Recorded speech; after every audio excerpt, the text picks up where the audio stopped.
We see this Pashas Pekudei all the way at the end, that Hashem protected us, Hashem protected the Jewish nation in the desert with a cloud during the day and fire at night.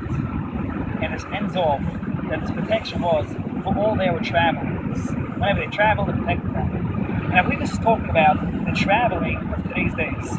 We have our ups and downs. Hashem is with us. He's protecting us. Like the Pasuk says, the Yoim and the Laila. Yoim is day, when there's happy days, and the Laila is when it's dark for us. And Hashem is still with us whenever we travel with our difficulties. Have a great day with a smile.